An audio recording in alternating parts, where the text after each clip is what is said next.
443. Good afternoon, friends. Welcome to Escambia Citizens Watch Live here on a really nice and bit overcast but warm Friday afternoon. And today we are going to talk to somebody that I have grown to know here in the last year or so in Escambia County, John Robinson, who is he runs the Animal Services, what used to be called the Animal Shelter over on Fairfield Drive. I was down at a city council meeting recently, and John was giving a discussion to the council about the improvements that have been made in the animal shelter. And I said, wow, this is a big change. What I'm hearing him say today is a big change from what we all know was the challenges over there at the shelter in past years. So we invited John to come over to ECW Live today and talk to us about some of these changes. John, welcome. Thank you for taking time to come over. Oh, no, thank you. We're glad to be here. It's always good to talk about what we're doing at the shelter, the changes we made at the shelter, and with animal control as well. So really enjoy it. You've been here how long now in Pensacola? In about 17 days, I will have been here 5 years.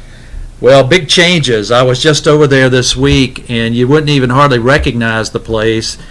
Bright, cheerful colors, new signage emphasizing pet adoptions, and it just has a different feel to it. So, John, I'll turn this back over to you, and okay. I know you've got some interesting pictures to talk to, so let's get started and tell us what's going on over there. Sure, I'll be glad to. I put this presentation together for the city council, and it's just an overview of what we're doing at the shelter, the changes we've made at the shelter, and we're really proud of the changes that were made. We're not anywhere near where we want to be yet. Continue to work on that and try to move forward with the changes that we're making. But it's dramatic improvements over where I think we were 5 years ago when I got here, and I'm really proud of what we're doing here at the shelter. So let's take a quick look at your first picture here you're going to share with us, John. Okay. Well, you referred to change, and change is really a big factor in what we had to do at the shelter. There was a lot of things at the shelter that needed to be changed when I got here. It was under a lot of duress and a lot of struggles. There's a lot of changes that need to be made, and I embrace change and have tried to put a staff in place that does that as well. One of my favorite quotes is by Margaret Mead, which is, "Never believe that a few caring people can't change the world, for indeed that's all who ever have." And one of the things that I told everybody when I got here is it won't be, they were like, "How are you going to fix the shelter, John?" And I was like, "I'm not. We're going to fix the shelter. And it's going to require the staff that we have together, the volunteers that will come help, and the community as well." And so that's been a big goal for us. And you see this group of people as part of the change when we did the renovations back last year. Though that group of people there was big involved in that. And there's so many community members, and you can see the mayor in that picture and things like that.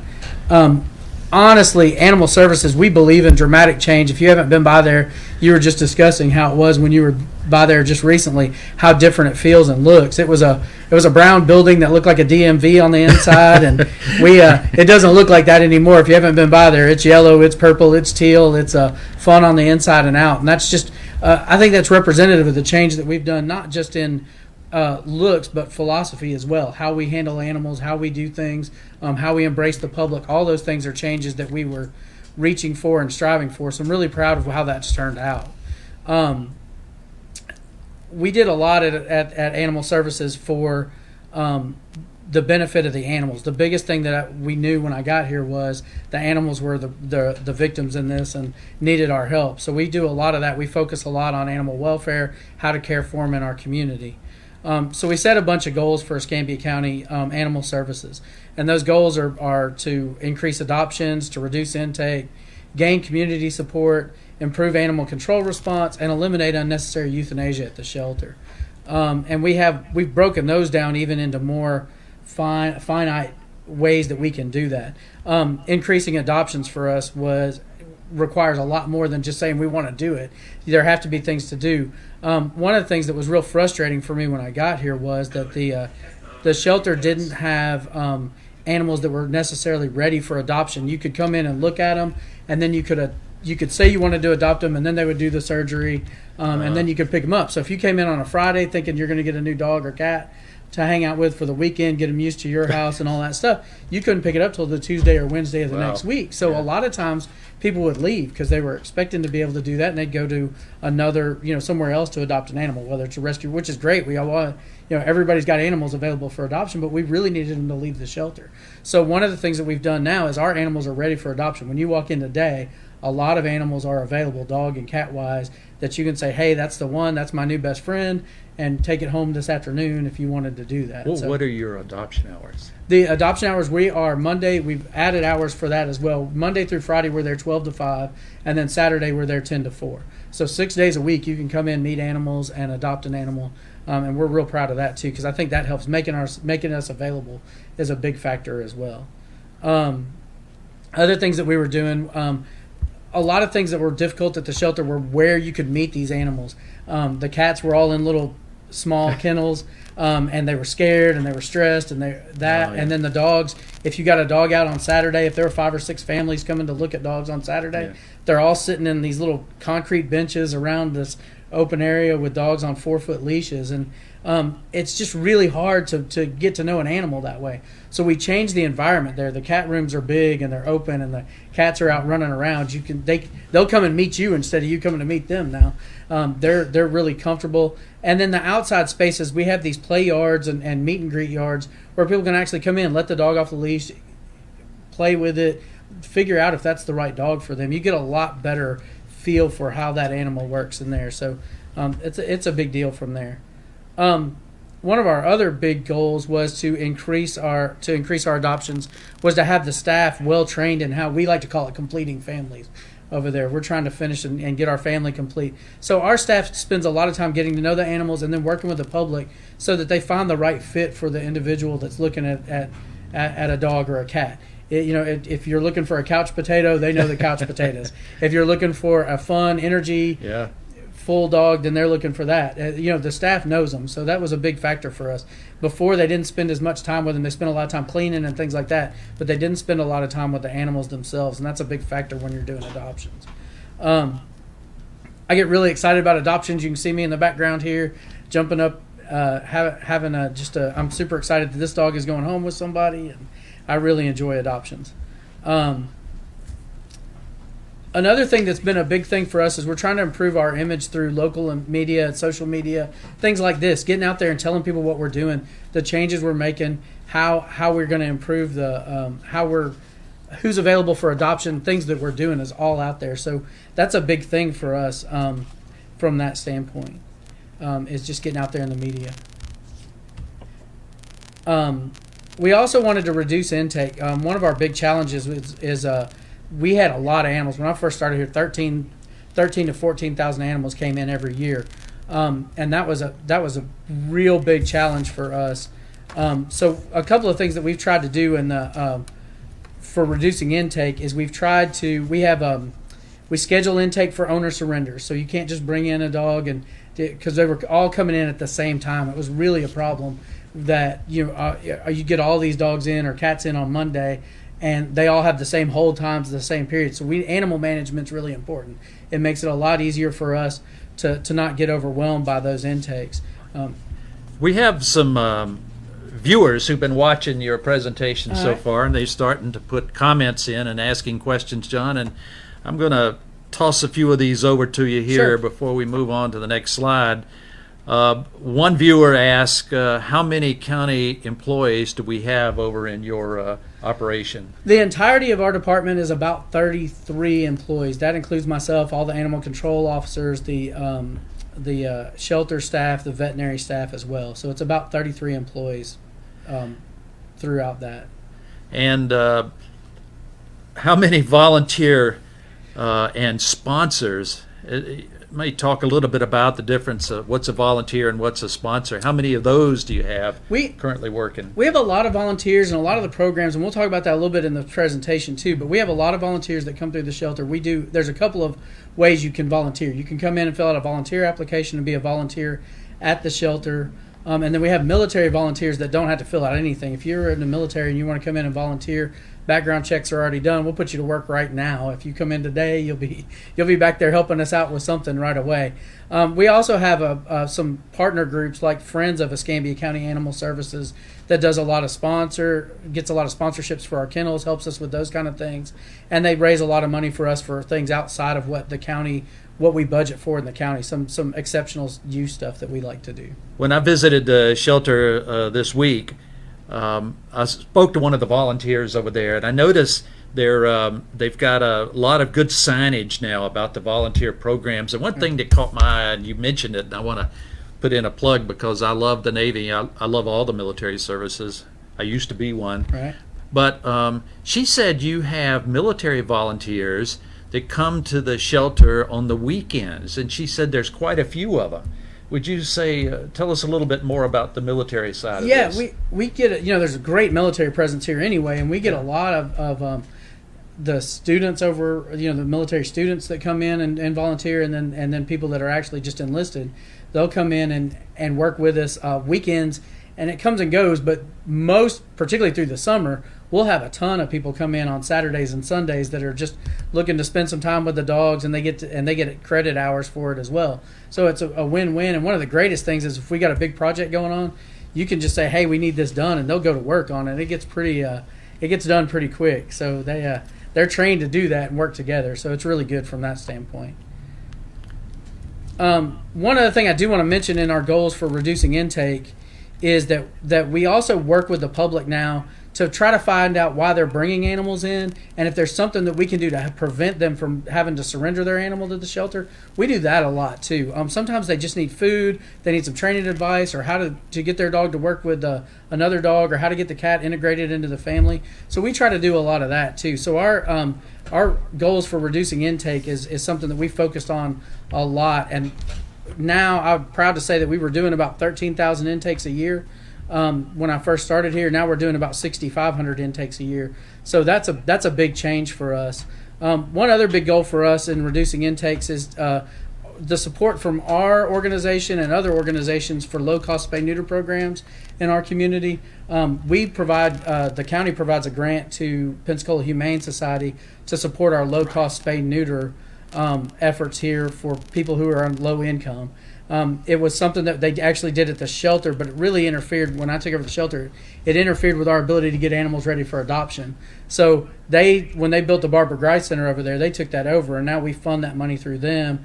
The same people qualify, they get the surgeries done, and our vet staff can focus on getting the animals ready that come through the shelter. So it's a win-win for all of us. And then Friends of Escambia County Animal Shelter, that helps us with a lot of things, has a project called Operation SNP that they do a lot of focused spay-neuter efforts as well. So we're really happy with that. And then the community cat programs are starting to get a little more focused in our area as well, which is a huge problem in this community. There's a lot of feral cats here, and we've got to figure out how to reduce that if we're going to lower the euthanasia rates at the shelter. John, one thing that I wanted to ask you about with all these volunteer groups is if you are a family of limited means and you really want to get your animal spay or neutered, is this an easier process than it used to be? How do you qualify? Does the Humane Society become the screen for this? Right. They screen at the Humane Society. The requirement is that the entire family household has to be under $35,000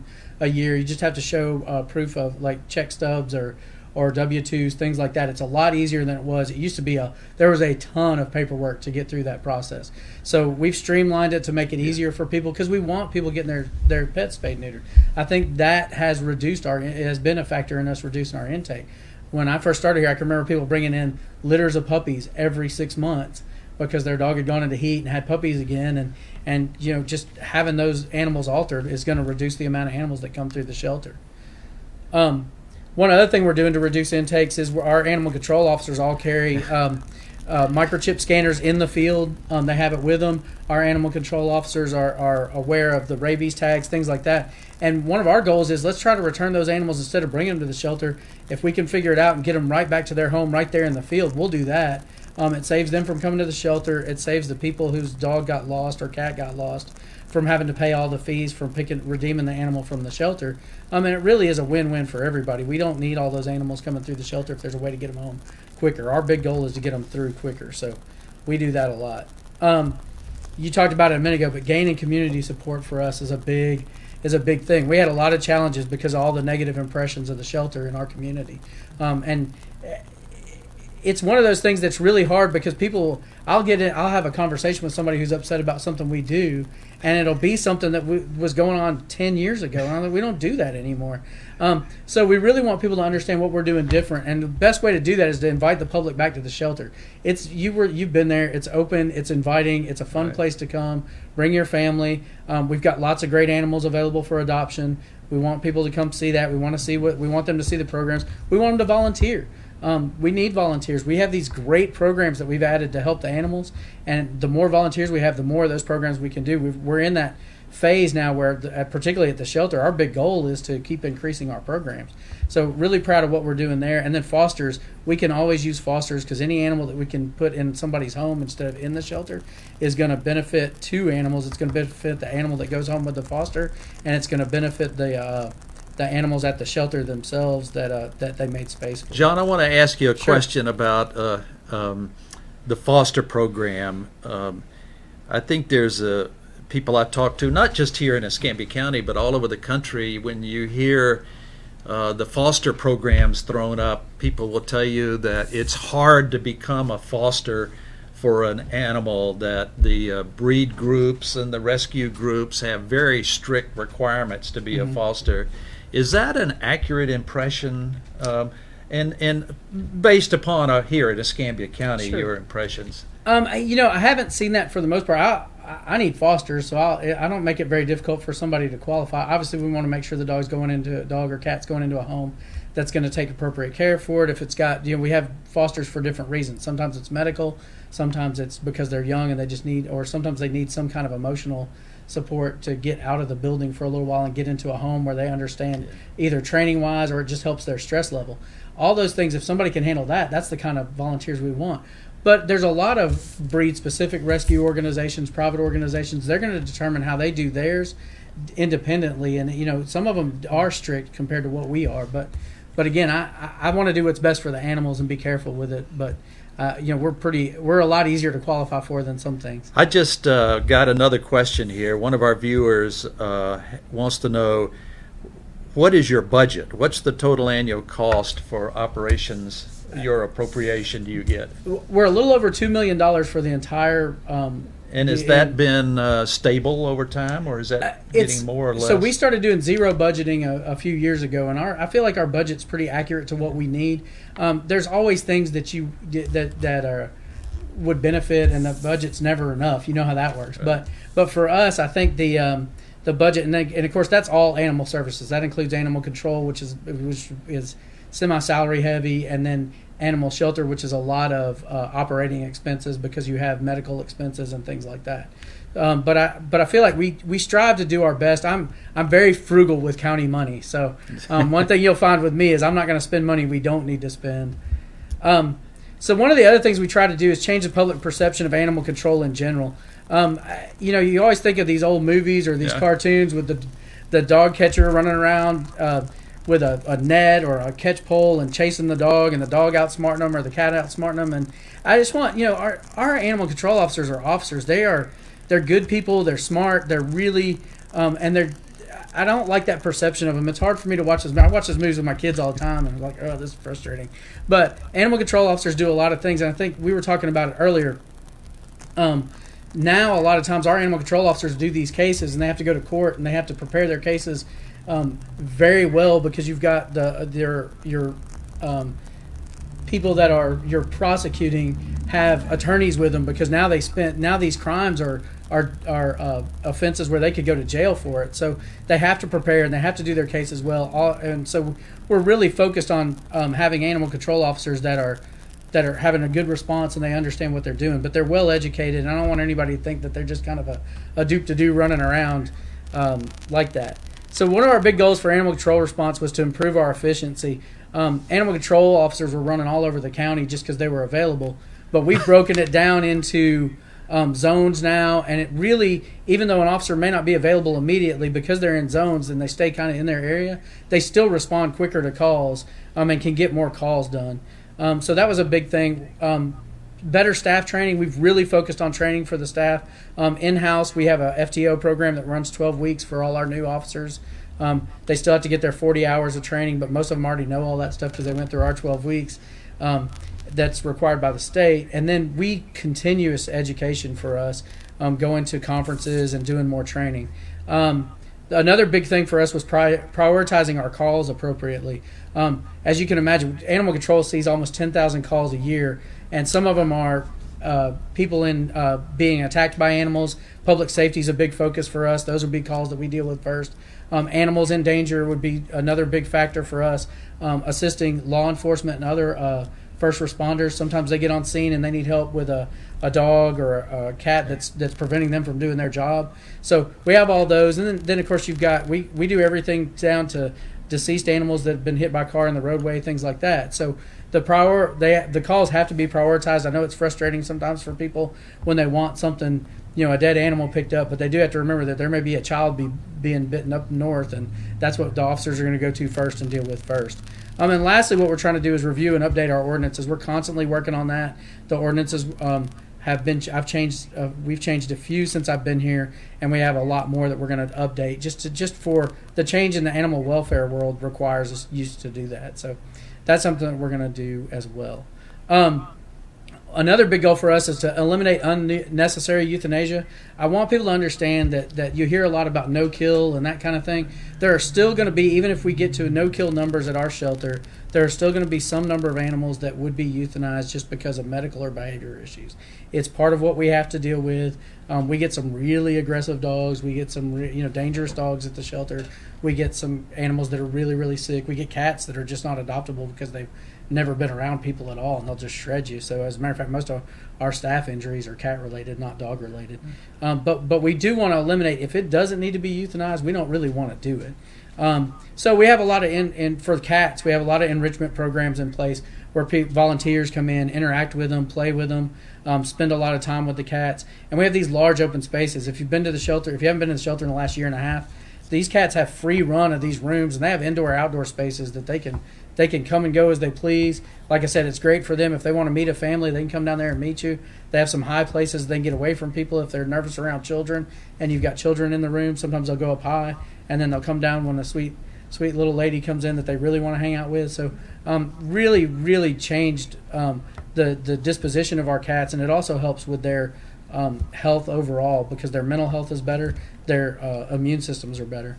The other thing that's really a big goal for us was this Dogs Playing for Life program that we put in during the renovations. We built these big play yards out, and we get every dog that's available to go through the program, which is almost all of them, gets out every day. Our staff takes them out, and they'll put 10 to 12 dogs in the yard at a time, letting them play with each other, interacting. If you look at these three sets of pictures here, as you proceed down through them, first they're playing, then some of them are laying down, and by the end they're all laying down. That's about a 15-minute period of time there. But it really helps the dogs, and it helps the staff because they get to know the dogs. They learn their personality. When somebody asks about adopting an animal, they know about them. They know how they're going to interact with other dogs. And again, the best thing, you'll hear dog trainers say it 1,000 times over, a tired dog's a good dog, and all our dogs are tired when they get done with the Dogs Playing for Life program. We also have for them, we have some enrichment programs. We have some long play yards that you can do one-on-one time with. We have some play yards that have a lot of fun things to climb on, run through. And these are all new improvements. Absolutely. These are all new in the last couple of years that we've installed. Yeah. So these are great things, and it gives our staff, again, one of the things I think that helps my staff and helps the animals is part of their job now is to just get out and play with animals. Who doesn't want that kind of job? So it's really good for them. And one of I cannot understate how much, or I don't know. It's super important that everybody understands how good this vet staff is we have at the Escambia County Animal Services. I'm so impressed with them. They really provide quality medical care. They work their tails off to get, no pun intended, well, maybe intended, to get these animals ready for adoption, cleaned up, anything medical that's going on with them. The staff over there is phenomenal. We hired Dr. Lee a little bit over probably a year and a half ago. the rest of the team has been with us, but they're fantastic, and they really do a lot to take care of these animals and make sure they don't have any illnesses, make sure they're vaccinated on intake, and really try to get them through the process. And last but not least, our friends over at Friends of Escambia County Animal Services have been phenomenal at getting dogs transported and cats out of our community and into areas that don't have shelters. There's a lot of states that just don't have a lot of animals available for adoption. Up in the Northeast in particular, they just the spay-neuter laws there are so restrictive that they don't have a lot of animals up there, so they want them from somebody else, and we've got plenty. So we get them together and we send them up there. Friends does almost all that work. We just benefit from it. But I think last year we sent almost 1,000 animals up north. So that's 1,000 more that get to leave the shelter and get an opportunity at adoption. John, you mentioned to me here before we went live that the euthanasia rate, I think that's the proper word, has actually, I mean, there's less animals being euthanized now than there was when you first arrived. Oh, absolutely. It's dramatically reduced in two ways. The percentage of animals that are euthanized is lower than it was before, and also the percentage of animals that even come into the shelter. So the first thing that you think of is we were taking 13,000 something animals into the shelter a year. Now we're taking 6,500, and then a much larger percentage of those leave alive. So our amount of animals that we euthanize is dramatically reduced from 5 years ago. And this is just the last slide. It's just my information. If somebody's got a question, you can send me an email. You can call my office, and I'll be happy to help you with whatever fun stuff you got going on. Okay, well, this has been very enlightening to me, and I hope it's been good information for a lot of our viewers. At ECW Live, that's our goal, John, is to share information for citizens here in Escambia County so that they can make better decisions and help those who need your help. I think there's a lot of great things going on in Escambia County. As you go around, it's growing. Things are looking up, a lot of good things, and I think that this is one of the better things that's going on. So you came from Memphis here 5 years ago to join the team at the Escambia County, and I think Memphis's loss has been our gain, and I commend you for the improvements that have been made over there. And I would say to all of our viewers, if you haven't been over to the shelter lately, you ought to just stick your head in there. Probably a lot of you probably pass by there quite a bit and see what's going on over there. It's a big difference, and I think it's better for the citizens, and it's better for the animals. And as taxpayers, that's the kind of great performance we look for in government services. So well done, and thank you for coming down to see us this afternoon. So to all of our viewers out there, thank you for joining with us. This program will be on Facebook Live for quite some time, so you can review it at your leisure. And I believe their producer, we have another one coming up this afternoon, and I'll highlight that real quick. We're going to be talking to a family who has benefited greatly from the availability of medical marijuana here in Florida, and that will start 3 o'clock. I believe that's the correct time.